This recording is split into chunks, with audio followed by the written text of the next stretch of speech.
Hello everybody, in today's video I'm going to explain the common mistakes students made in the 2024 AQA English Language Paper 2 exam. I'll break them down here so you can avoid making them in your own exams. In 2024, 15% of students scored no higher than 2 marks in AQA English Language Paper 2 Question 1. Why did this happen? For this opening question, students have to read 8 statements and identify 4 that are true.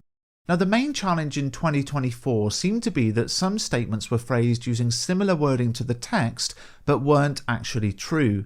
Let's look at an example based on my language guide sample paper, where question 1 is based on source B by Andrew Hale. So let's take the first statement. The writer installed double glazing as a summer job. Now the text reads, I took a summer job working at a call centre, cold calling members of the public trying to sell them double glazing.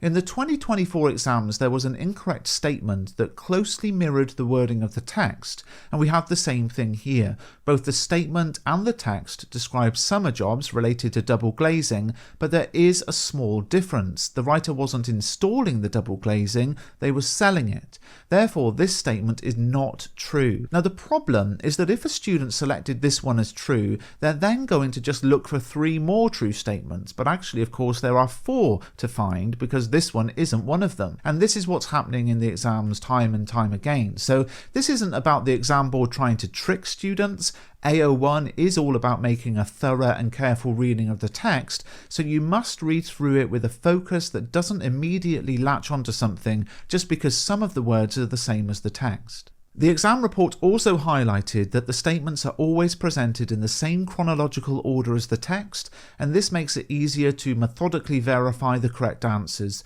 Once students believe they found the 4 correct statements, they should reread the passage to confirm their choices. The 2024 exam report pointed out that a common mistake with AQA Language Paper 2 Question 2 was focusing on the writer's perspective or viewpoint about the topic instead of the topic itself, and we saw this in 2023 as well. In our sample paper, the question asks for a summary of what you understand about the different jobs.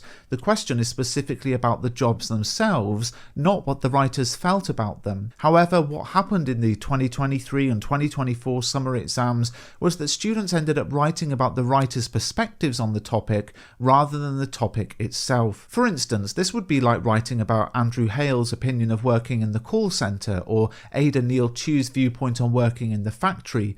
It's important to remember that analysing the writer's viewpoints and perspectives is the focus of question 4 in paper 2. It's never the question 2 focus. Question 2 is not about writers' viewpoints and perspectives, so make sure you carefully read what the question is asking you to do and don't drift into exploring what the writer thinks about it. Paper 2 question 3 is the language analysis question, and just like paper 1 question 2, a common mistake was taking a word or image out of context. Now this question's all about effect, so it's helpful to ask yourself what is the specific effect the writer's trying to achieve or the reason behind their choices. For instance, in our sample paper about Ada Neil Chu's letter, how does the writer use language to describe the working conditions in the factory, we should reread the lines in question and consider the overall effect the writer is aiming to achieve. We might come up with words like oppressive or frustrating to describe this effect, and then we want to focus in on particular words or phrases that create that effect. What happened in the 2024 paper was some students made the mistake of isolating a phrase and interpreting it positively, even when the whole piece was clearly not positive. So the tip here is don't analyse the connotations of words in isolation, always keep in mind how they fit into the bigger picture the writer's creating.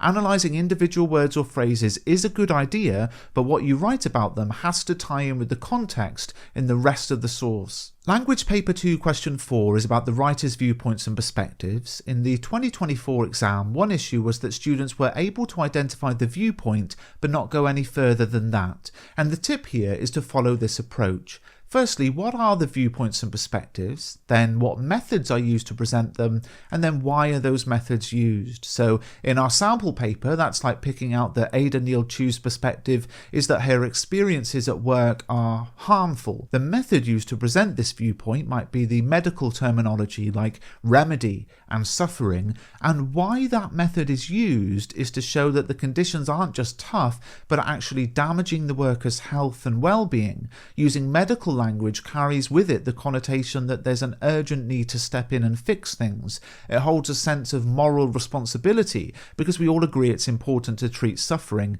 and provide help.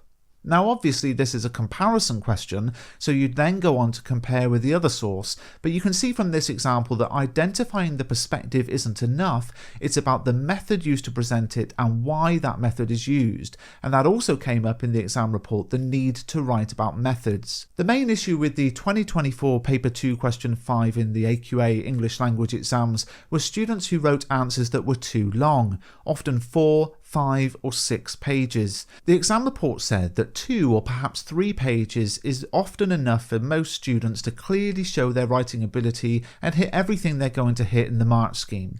Remember, this is a 45-minute question. If we allow 5 minutes for planning and 5 for checking at the end, we're going to write for just 35 minutes, and 2 or 3 sides of well-crafted, focused and structured writing is going to be a good target to aim for here, unless you have massive handwriting.